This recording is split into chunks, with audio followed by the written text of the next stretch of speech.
Jazz on the beat.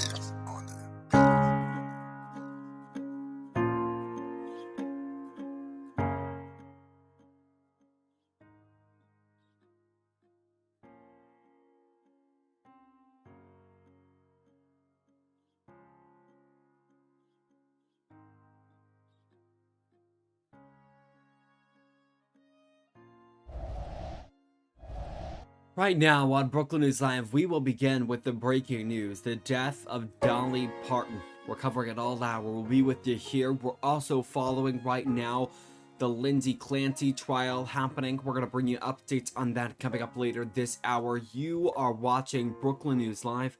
A full hour of coverage is up next. Brooklyn News Live starts right now with breaking news.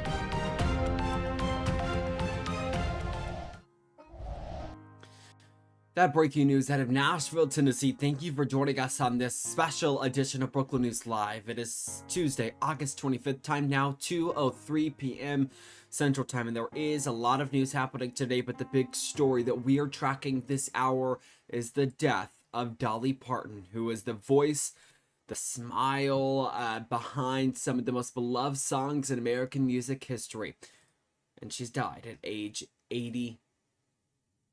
Lot to talk about here this hour. We've got a lot coming up for you. Reaction that's already coming in. Her family announcing her passing today in a video posted to her Instagram saying she, quote, died peacefully in Nashville. Her nephew Brian Seaver, who served as her head of security for more than 2 decades, delivered the news himself, something he said Parton had asked him to do years ago, saying, quote, I have imagined the heaviness of this moment, but I haven't felt it until now. No cause of death has been released. We know in recent months, Dolly Parton has come out and she's had to cancel shows that she was expected to perform at. Not only that, but she has said that she has had health issues.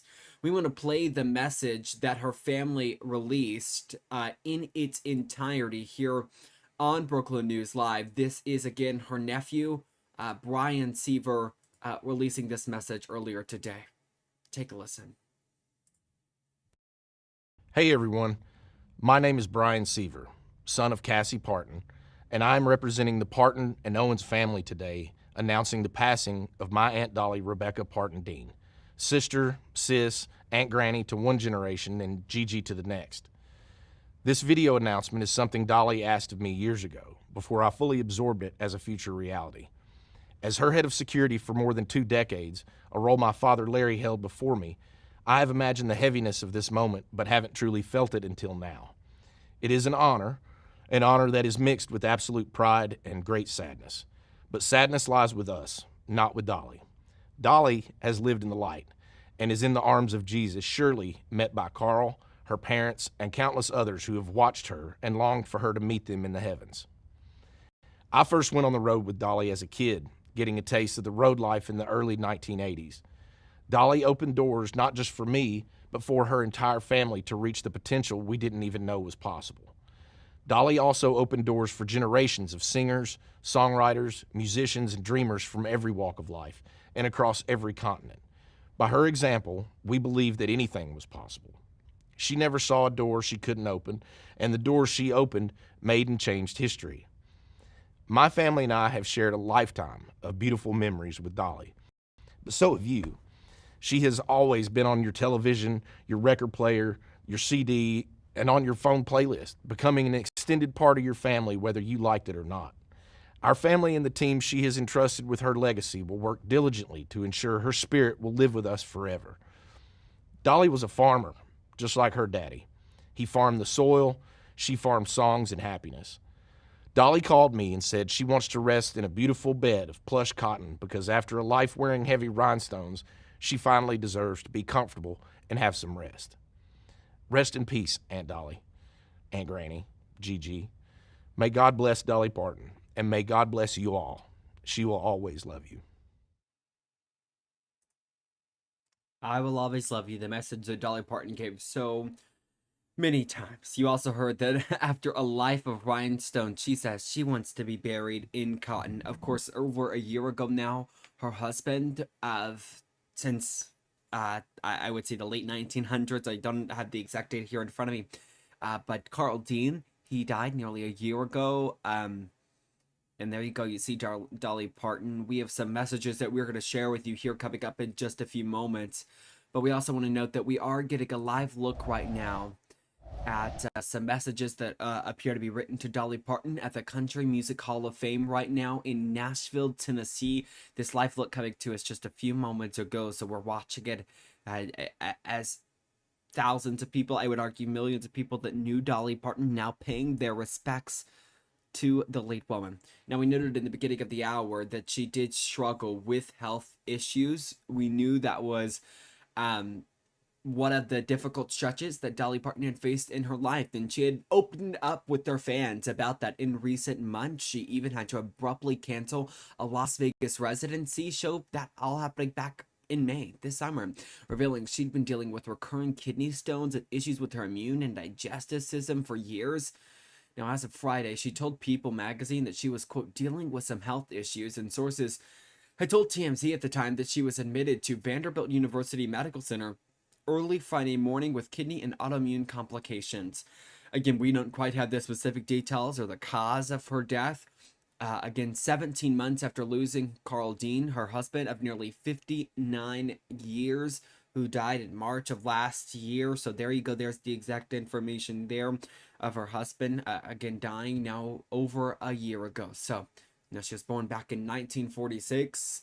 The family history that she has it's a long one, I'll tell you that. And we want to share with you a piece of Dolly Parton speaking to, one moment here, speaking about her age and saying, she hasn't had time to get old. Take a listen. People say, well, how come you don't seem to get old? I said, because I ain't got time to get old. I ain't got time to dwell on that. That's not what I'm thinking about. I think, what? I'm going to be 80? They're going to celebrate me being 80? Not that anybody would want to celebrate that, but there is a celebration in the fact that I have done so much in that time and that I'm still doing it. I'm grateful for that. I mean, that's the joy of that. So I don't know what I'm going to be doing tomorrow. New things will come. I'm open to God every day, and whatever comes, I'll give it my best. I have thought for years that my life story would be better as a musical than a biopic. Everybody's doing that. But because I write, I'm a songwriter, and I just felt like that I could write some new original music. And the other thing too is you can put so many things in a song, tell so much of your story in songs, because you're not going to have time. A 3-hour show is too long. So like 2.5 is about right for a show. But you can't get all that story, living 79 years, in one show. Yeah, she always said her life would be better in a musical. That is true from their Dolly Parton. Speaking there, as we continue to watch live in Nashville at the Country Music Hall of Fame, as now memorial is growing there for the late Dolly Parton. We were just talking about her issues with her health. Back in October of 2025, she opened up about those health issues, about having to cancel, saying, quote, I ain't dead just yet. Take a listen here. This is Dolly Parton. Give an update on where things with their health stand. Take a listen. Hey, Natalie, bring your camera over here. I want to say something. Well, today's October the 8th, and obviously I'm here doing some commercials for the Grand Ole Opry, which is why I'm dressed kind of like a country western girl. But before I got started, I wanted to say, I know lately everybody thinks that I am sicker than I am. Do I look sick to you? I'm working hard here. Anyway, I wanted to put everybody's mind at ease, those of you that seem to be real concerned, which I appreciate. And I appreciate your prayers, because I'm a person of faith. I can always use the prayers for anything and everything. But I want you to know that I'm okay. I've got some problems, as I mentioned, back when my husband Carl was very sick. That was for a long time, and then when he passed, I didn't take care of myself, so I let a lot of things go that I should have been taking care of. So anyway, when I got around to it, the doctor said, we need to take care of this, we need to take care of that. Nothing major, but I did have to cancel some things so I could be closer to home, closer to Vanderbilt, you know, where I'm kind of having a few treatments here and there. But I wanted you to know that I'm not dying. Did you see that AI picture of Reba and me? Oh, Lordy. I mean, they had Reba at my deathbed, and we both looked like we need to be buried. But but I thought, oh my Lord, but if I was really dying, I don't think Reba would be the one at my deathbed. She might come visit me earlier, but anyway, there's just a lot of rumors flying around. But I figured if you heard it from me, you'd know that I was okay. So anyhow, that's what I wanted to say. And I'm not ready to die yet. I don't think God is through with me, and I ain't done working. So I love you for caring, and keep praying for me. Dolly Parton there in that video, the life, the legacy that she will for sure leave behind. Again, she was born back in 1946 in a one-room cabin in the Smoky Mountains of East Tennessee, something she has held so close to her heart, her hometown. Now, Parton was the fourth of 12 children. You heard that right, raised in a deep poverty. Now, her story turned into some of her most famous songwriting. Think about it. Go back to some of the songs she listened and listen to them one more time, and you will just hear that the legacy and the life that she has left behind. Again, fourth of 12 children. She moved to Nashville the day after her high school graduation and built one of the most remarkable careers in American music, writing more than 3,000 songs, dozens of #1 hits, and a catalog that includes some of the most recognizable songs ever. She would go on to win 11 Grammy Awards out of more than 50 nominations and was inducted into the Rock and Roll Hall of Fame back in 2022, despite famously trying to withdraw her own nomination, saying she didn't feel she earned it. Now, beyond music, Parton built an entertainment empire. Talk about this. Listen to this part here, guys. And a reputation as one of the most genuinely beloved figures in American culture. Now, she even starred in one show alongside Jane Fonda and Lily Tomlin back in the 1980 film 9 to 5, writing its iconic theme song that we all know. Between takes on set using the rhythm of her own acrylic fingernails, tapping together like a typewriter. Now, she founded Dollywood in her East Tennessee hometown, turning it into one of the state's biggest tourist destinations. Take a listen to Dolly talking about how this all happened with the whole nail thing in an interview she did with The View. Take a listen. And I would just kind of do my nails. Sound like a typewriter to me. And so I would work in 9 to 5. Can you hear that? I got my little mic. So anyway, that's how it all started. I would just. You can do that with your nails. I wonder what you could do with those boobs, honey. Dolly Parton is not only a good sport, clearly, but she's also a country music superstar and pop culture icon who was just nominated for 2 new Grammys. Now she's putting a new spin on some of her biggest hits in the Netflix series Heartstrings. Please welcome our friend, the fabulous Dolly Parton.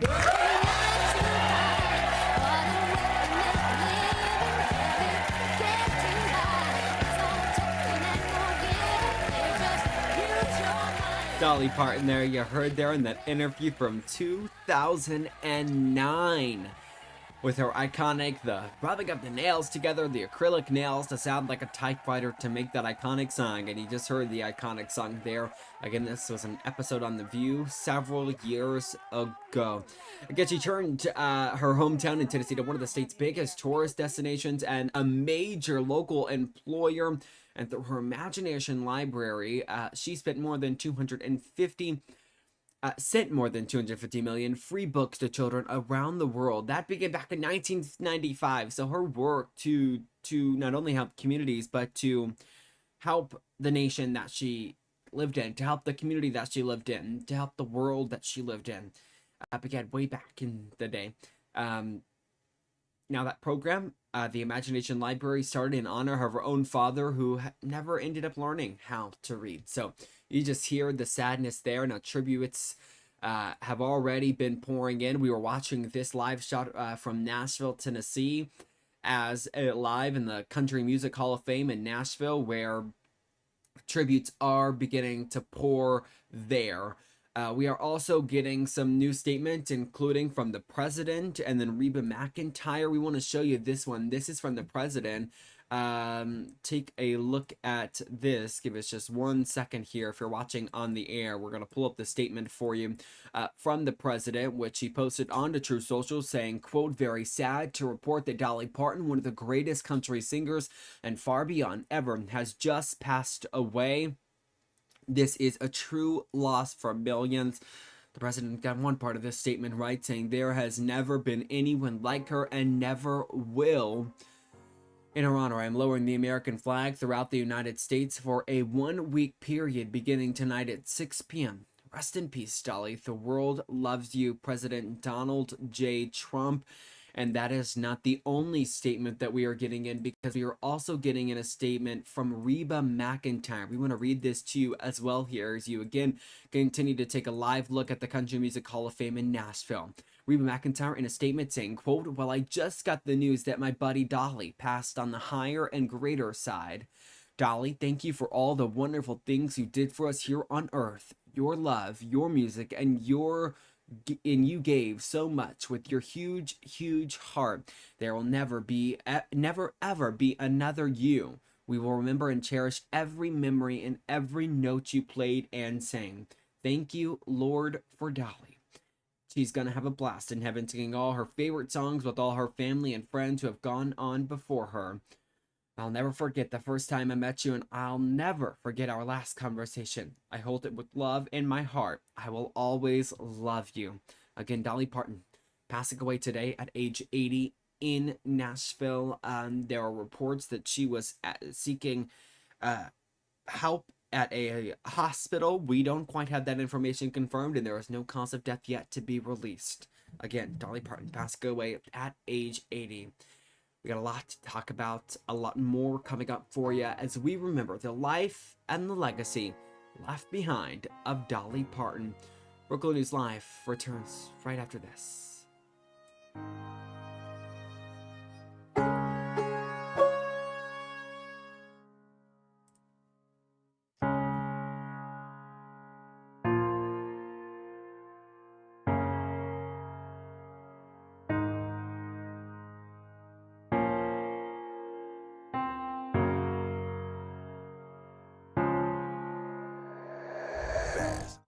In a world that never stops, Brookland News is always there, bringing you news from Brooklyn. Now to some news right now in Brooklyn. An increase to your trash pickup could be coming soon. The nation.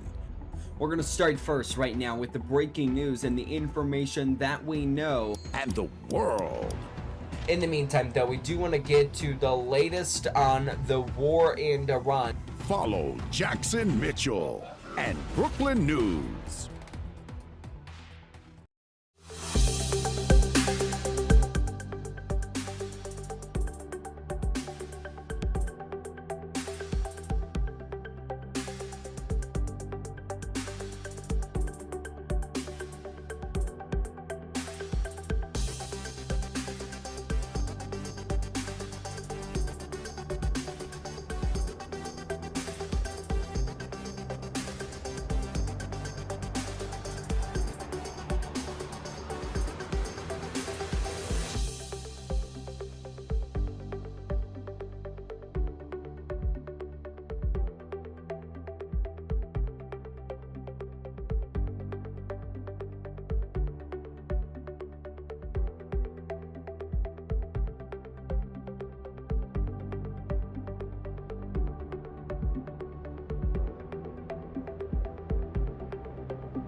Welcome back into Brooklyn News Live. We are continuing to follow not only the tributes pouring in, but the latest in the death of Dolly Parton.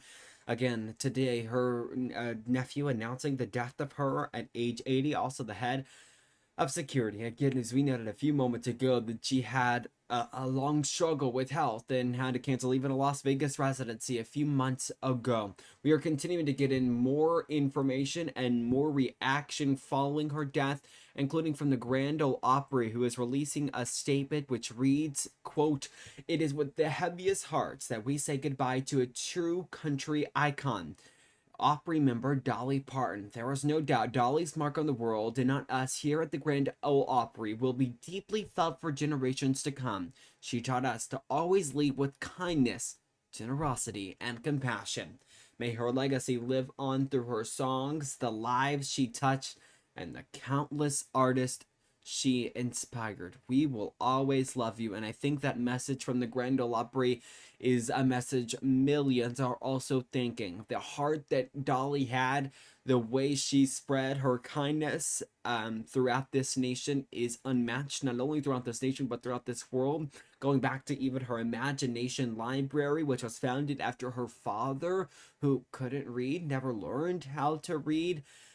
So inspiring. The inspiration that Dolly leaves behind for young music artists. Again, her dream, she said, "I want to be on the radio." She moved to Nashville after she graduated high school, and here we are now, where, I mean, everybody is talking about it. Everybody is talking about the legend that Dolly Parton is.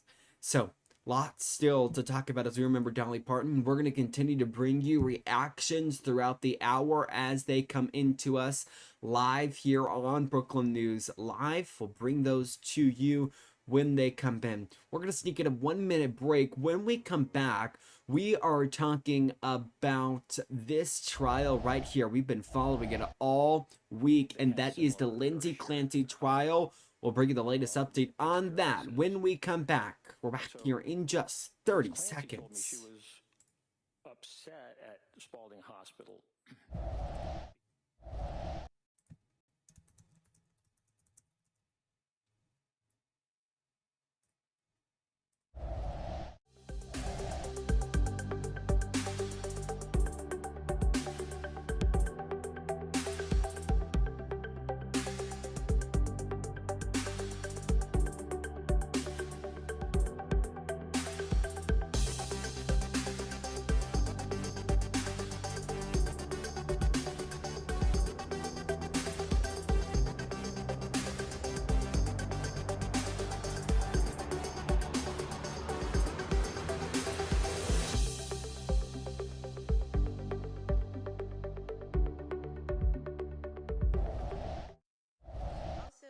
Happening now, we are following the latest in the Lindsay Clancy trial as it is nearing its final day when we could see the juries begin deliberating. The Lindsay Clancy trial now one step closer to closing arguments after a judge denied a mistrial motion. That happened yesterday while we're on the air. Defense attorney Kevin Reddington asking for a mistrial after forensic psychologist Dr. Kirk Helbrom brought up Clancy's Catholic faith on the stand. Now that pointing to testimony that the church considers murder a mortal sin. That's something that has already been brought up once in this trial. The prosecution was reprimanded for it. Judge William Sullivan denying that motion, though, instructing jurors, though, to disregard the comment entirely, then sent them home for the entirety of the day. Now, Hilbrom took the stand Tuesday, telling jurors he believes Clancy is, quote, still grieving her children, not someone he described as self-centered. But his testimony also cut against the defense as he walked to jurors step by step the roughly 20 minutes it took Clancy to kill her 3 children, getting him to confirm one by one that each step required her to make a decision.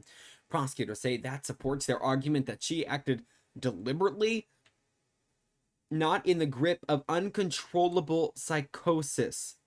So again, there you go, and the information that you're hearing there. Now again, prosecutors, and all of this, they plan to arrest their rebuttal case later today after 2 final witnesses. Once that happens, both sides move to closing arguments, with Judge Sullivan telling the court this week that the case could finally land in jurors' hands soon. Now, for jurors, the question has never been whether Clancy killed the children. She doesn't dispute that at all. The question is whether she can be criminally responsible for that, and that's something we've talked about a lot right here on Brooklyn News Live. is the fact that there have been rumors going on. Excuse me, sorry, probably my typing. Sorry, I'm working on something, trying to multitask here, but something that we brought up here because there have been rumors going on saying that, well, Clancy is not actually guilty of even killing her kids, and it was her her husband at the time, but now ex-husband. That is not something that is true at all, because Clancy has said that she killed her kids using those exercise bands, killed her 3 kids, and I hate to say it in such of a manner that sounds like I'm necessarily being insensitive, but that is I want to get the truth out to you. So that's not true at all. We also know that outside the courtroom there has been a gathering group of crowd members wearing white and pink. Pink in support of Lindsay Clancy, white in support of the 3 children that she killed.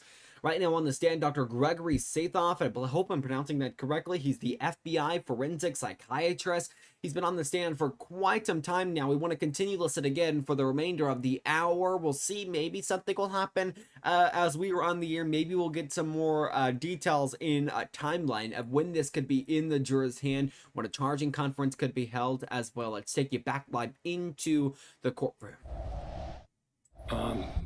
Request, and that he responded positively, and from then she made the arrangements to look up the distance between their home, and 3V restaurant in Plymouth, but also looking at, basically making plans to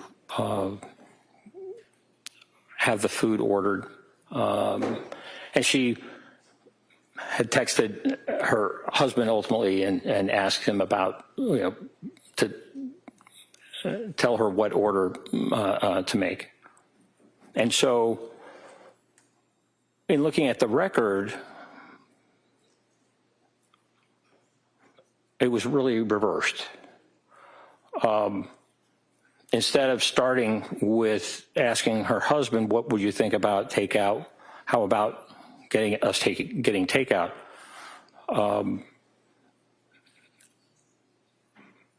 The record shows that Ms. Clancy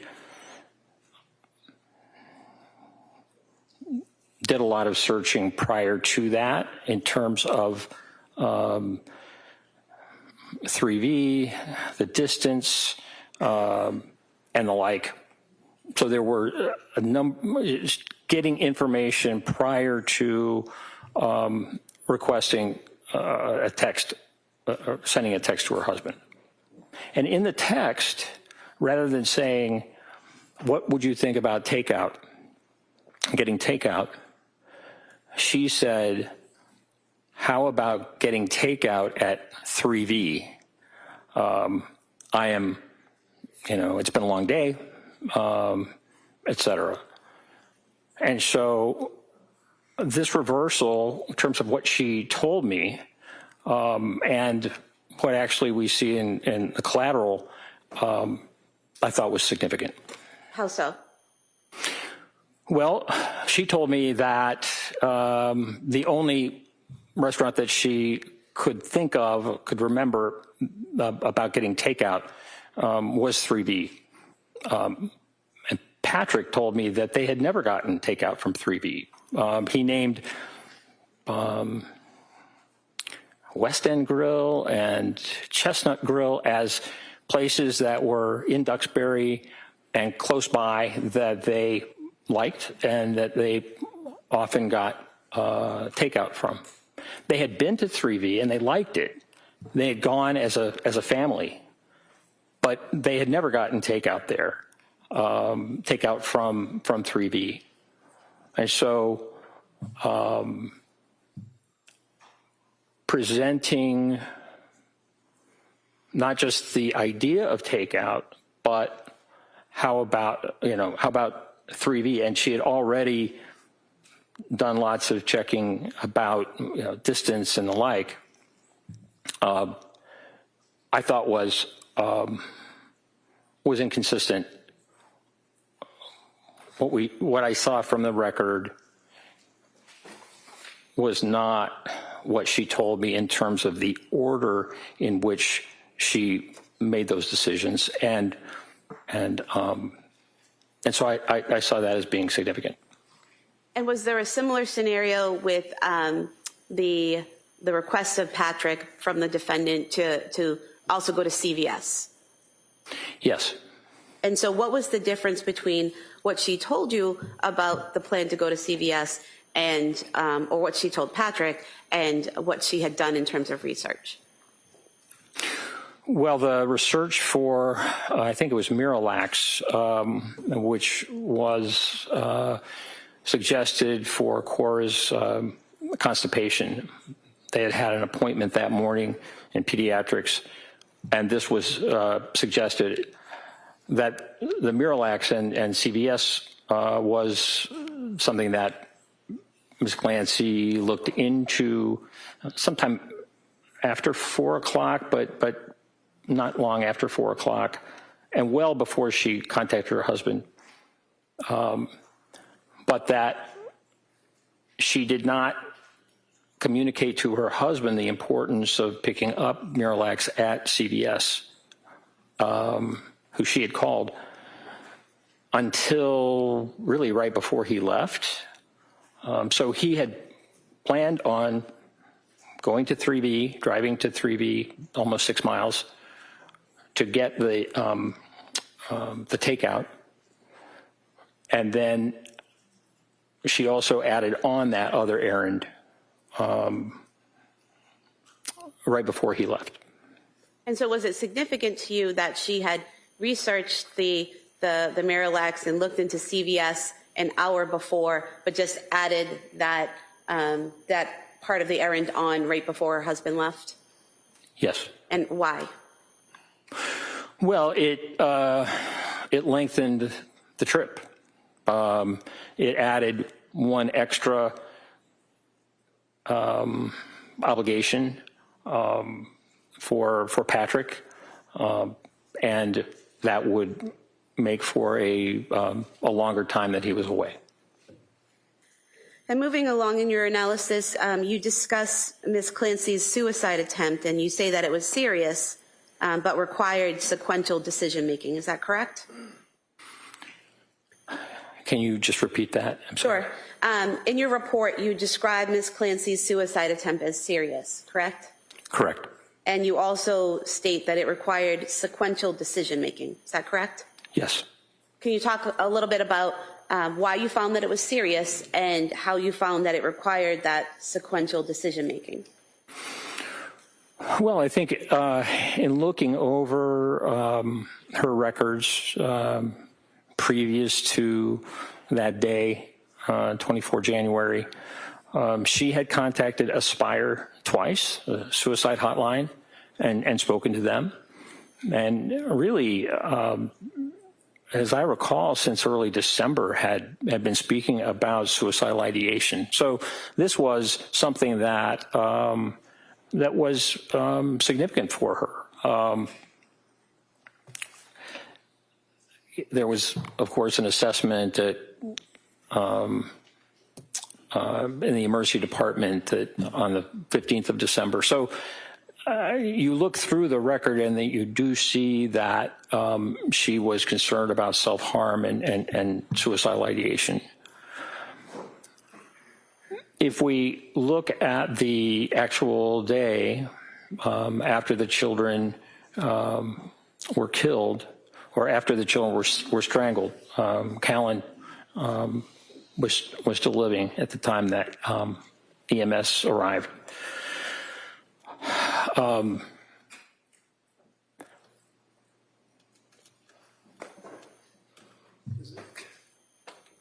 She told me that she got a knife from the butcher block in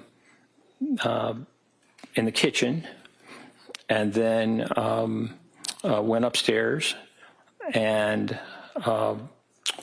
attempted to cut herself.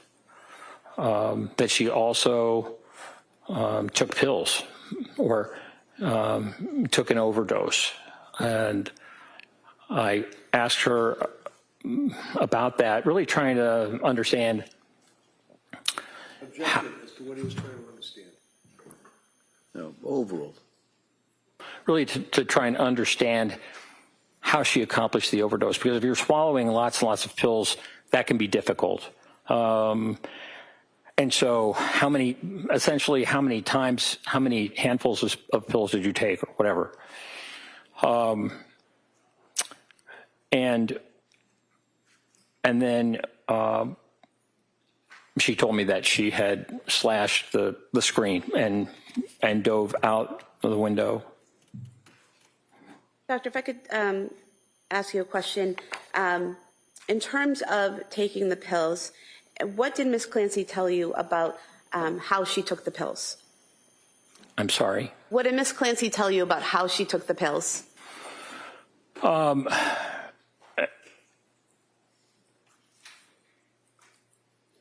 It wasn't really very clear. I was... Objection. Requesting what she said is the question. Do you recall what she said?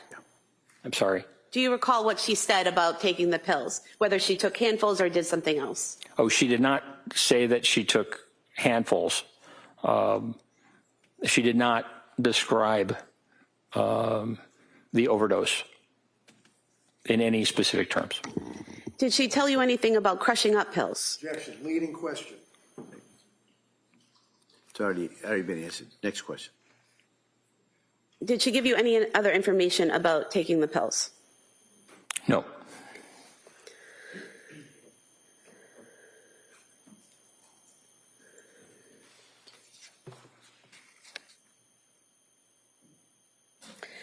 Now, if you could tell us that portion that I asked you about earlier, what is sequential decision making, and how did you see that in her behavior? Well, as I mentioned, she, after strangling the 3 children with the exercise bands, she went up the steps, went to the kitchen, she got a knife, and then ascended yet another group of steps to her bedroom, to their bedroom, and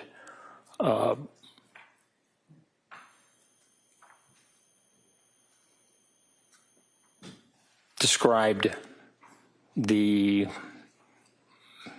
attempt or cutting her wrists as well as her neck,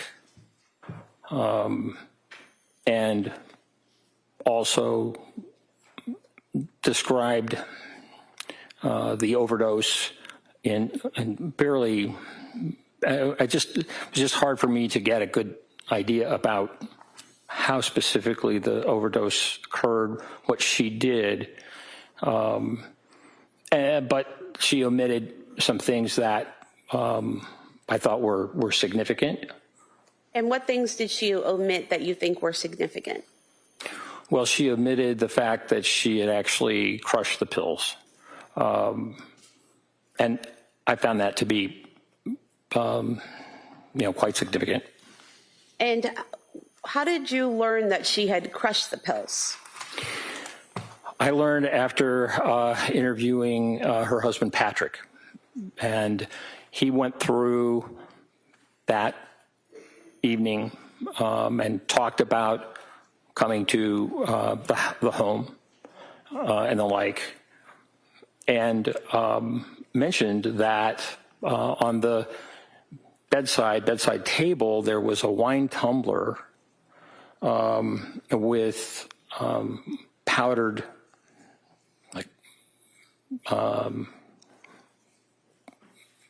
medication, crushed up medication, that there was still some in the wine tumbler. And I had not heard, she had not told me that she had actually crushed the medication. And I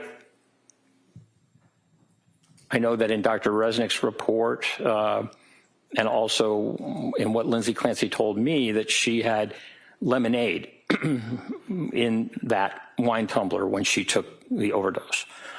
And when I asked Patrick Clancy, he told me that they did not didn't think they had any lemonade in the house, that was not typical at all. And doctor, what is the significance? Finish, please. I'm sorry, were you not finished? You done with it? Hold on. You Yes. done with that answer? All right. Next question. And so, doctor, what is the significance to you, if anything, of this atypical use of lemonade and the crushed powder in the cup? You say what is atypical? I think you just said that Patrick Clancy said it wasn't typical to have lemonade, correct? Correct.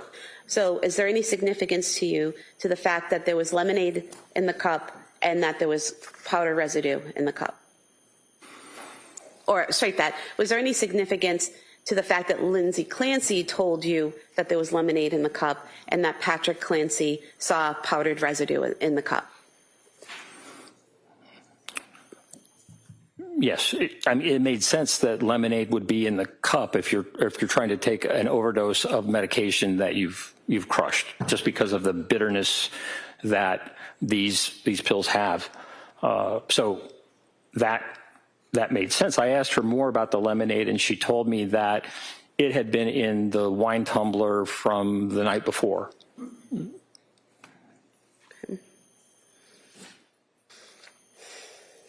And in terms of the decision-making process, like what types of decisions is she making? Are you referring to, what to take and how to take it and when to take it and when to cut herself, those types of decisions?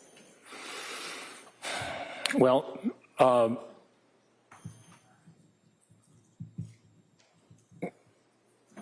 crushing pills is really a challenge if you don't have the right equipment, if you don't have like a mortar and a pestle that they might have in a pharmacy. And so what I wondered about was that process of crushing the pills to the point that they were powder in order then to put them in lemonade and then drink them.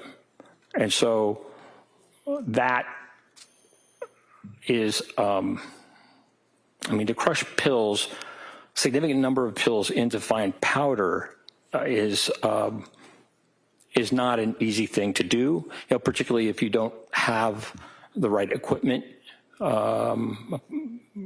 It's just kind of a laborious process. And she also did not, it was Patrick Clancy who told me about the door being locked.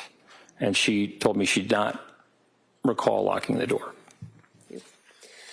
And in terms of Ms. Clancy's ability to execute the strangulation of her children, is there anything about how she did it, what she did, that stood out to you in your evaluation? Yes. And what is that?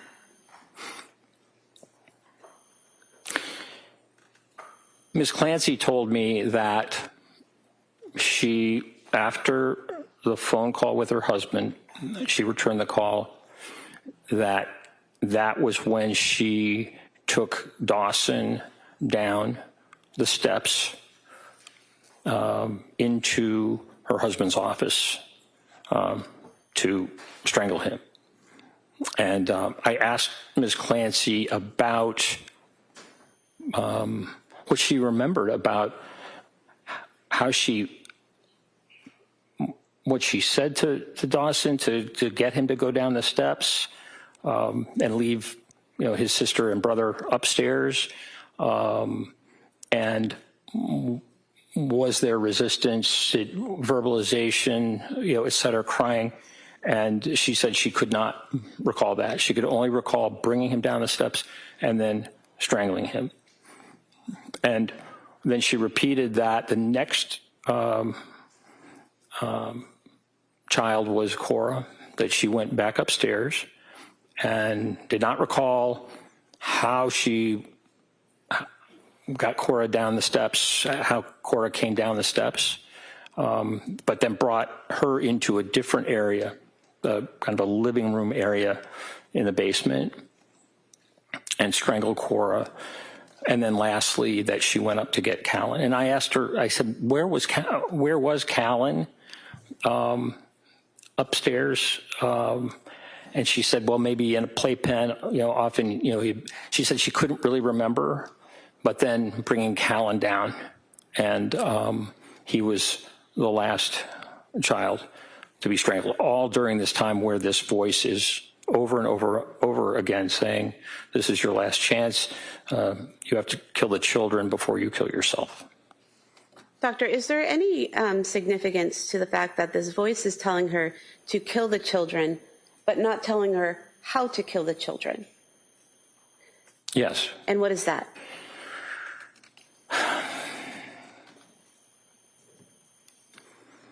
Just like adults, children have a will to survive, strong will to survive. I think it's just part of being human.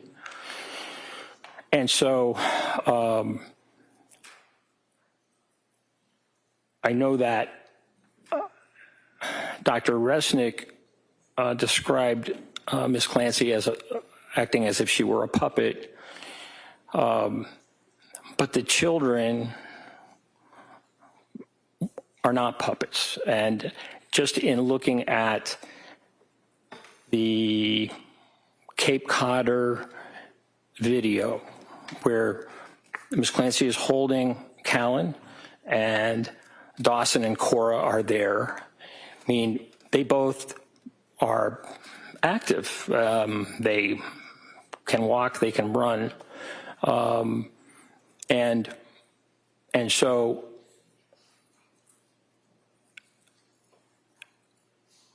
to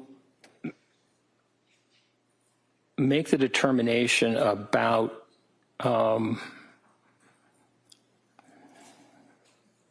going to object to this. All right, can I see counsel at sidebar?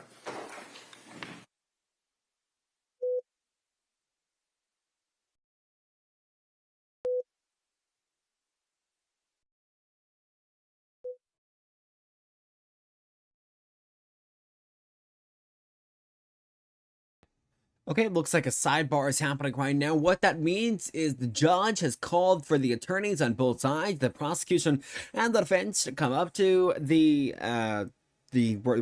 podium, I guess you could call it, where the judge sits, and discuss whatever's going on. This could be something as simple as timing of the trial to an objection issue.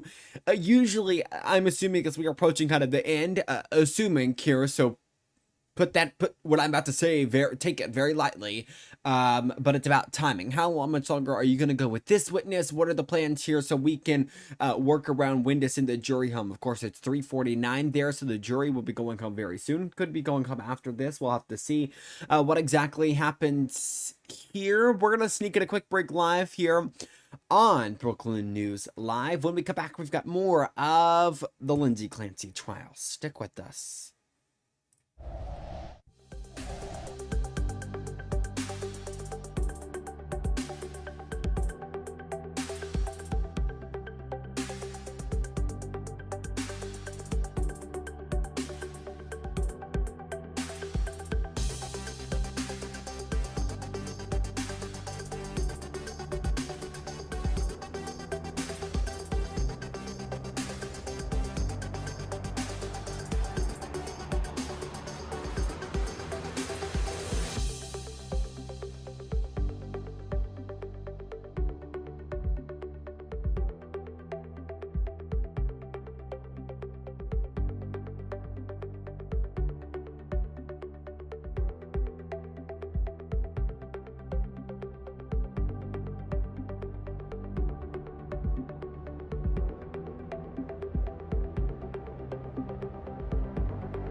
Welcome back into Brooklyn News Live. We are continuing to follow the death of Dolly Parton. A live look right now in Nashville, Tennessee at the Country Music Hall of Fame as thousands are gathering there to pay memorial to the late Dolly Parton. Today, her death was announced at age 80. We covered it all at the top of the hour, and we're bringing you the latest on the breaking news. It is a big story that we are going to continue to follow all of this hour right here on Brookland News Live and for the next few days as we get more updates. Again, country music icon, not only that, but a philanthropist, a business entrepreneur, someone who she knew her way around business. She had several businesses. Specifically, I'm thinking of Dollywood, which of course the music the amusement park, and then she has the water park. She also has the new gas station that was recently launched, where people can not only get fuel, but you can also go in and see lots of artifacts of Dolly Parton. So again, her death announced today by her nephew, who's also her head of security. We want to play that video for you again right here on Brooklyn News Live. Take a listen. Hey everyone, my name is Brian Seaver, son of Cassie Parton, and I'm representing the Parton and Owens family today, announcing the passing of my Aunt Dolly Rebecca Parton Dean, sister, sis, Aunt Granny to one generation and Gigi to the next. This video announcement is something Dolly asked of me years ago, before I fully absorbed it as a future reality. So there you go, her announcement of her death released there in a video by her niece. Sorry, you want to turn to some more breaking news? We're getting in right now. Probably, and you've all seen how good I am in my predictions about the schedule. But it's probable that we will be doing closing arguments, not tomorrow, but the day after. All right? So the anticipation is the evidence will wrap up, finish tomorrow, and then we'll start arguments and charge the next day with deliberations that day. All right, so I just kind of wanted to give you as much heads up as I can. This is one, well, I don't even want to go where I think about this prediction, but I think it's a good one. So I just kind of wanted to give you some idea of where we are in regards to this. So I'm going to excuse you till tomorrow morning. You've heard a lot of evidence, but you haven't heard all of it. All right, and like I've said before, you haven't heard the closing Alrighty, the arguments. jurors there being excused right now. We wanted to take you to that news that we are following right now, because I know before the break we were tracking the latest there out of Plymouth, Massachusetts. Taking a look live right now at Lindsay Clancy inside the courtroom. As again, jurors being sent home for today. Just a few moments ago, a rebuttal witness was on the stand. An FBI forensic psychiatrist was on the stand testifying about the investigation after the death and the killings of Lindsay Clancy's 3 children, and the interviews that were conducted with not only Clancy but her husband. So you have been watching that live for the last little bit here, but we wanted to get you back updated if you were just joining us on the death of Dolly Parton. You might have noticed there on the bottom right hand side of your screen, we've been covering it for about 25 minutes at the top of the hour. So if you're listening in there to that, again, you were taking a live look at a memorial there in the bottom right side of your screen that is growing at the Country Music Hall of Fame in downtown Nashville. So a big story there that we'll be covering for, I expect, the coming days, and reaction that we brought. We're also talking about earlier in the hour, the president reacting, ordering that tonight at 6 p.m. Flags be lowered to half staff. So that'd be 5 p.m. Central Time. So here just about 2 hours and 5 minutes away from that moment there. A quick commercial break. When we come back, we're going to update you on your hometown, your weather, as we remember the life and the legacy left behind. Not only that, but everything that Dolly has done for this nation. You're watching Brooklyn News Live. We'll be right back.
It is time for my favorite segment of this entire show, the 1 second we get to talk about a little bit of good news most of the time. Right now, you're taking a live look at the RDOT camera in Brooklyn. 2:58 is the time right now as we get you caught up to date on what your 3-day forecast looks like. As we go into tonight, we're going to see a low of 73. Want to let you know something that's coming up this tonight. If you want to watch, come to the Brooklyn Bearcat Coaches Show. It's the debut episode tonight that is live at Lost Pizza Co. It all starts at 7 p.m. Get there early for a good seat. I'll be there doing some production stuff. It's not too bad at all tonight. It's going to be low 73. We have a slight chance of showers, slight chance of rain. So we could see, a drizzle here and there. Something to watch out for as we go throughout this evening. But a great day to get out and come watch the debut episode of the Brooklyn Bearcat Coaches Show. It's hosted by not only the athletic director, but assistant principal and head boys basketball coach Bobby Gross. And then it's also hosted by the dean of students and high school football coach, Mark Heinz. He's going to host that as well there. That is tonight at Lost Pizza Co. We're talking a lot about football. Friday's big game with the Southside Southerners. Big game to watch out for. But as we go into Wednesday, though, getting you back to your forecast here. High of 91 and a low of 70. Scattered thunderstorms are expected. There is a 60% chance, something to watch for as we go throughout the next few hours. If that chance increases, we'll have more for you coming up tomorrow. By Thursday, high of 93 and a low of 68. Mostly sunny skies. Right now, you're taking a look at a cloudy skies with, again, a slight chance of rain. Something to watch out for as we go throughout the next few days. And as we go into tonight, I want to remind you all, listen to a few Dolly songs. Remember her and the legacy that she not only left behind. Have a great rest of your night. Stay safe. If you can't make it to Lost Pizza Co., you can watch it live over on BMP Live 2025. That's the channel name to the Rumble. Go there and you can watch it live if you can't make it to Lost Pizza Co. Have a great day, and we are going to end our show on a remembrance and a good note as we remember the late Dolly Parton.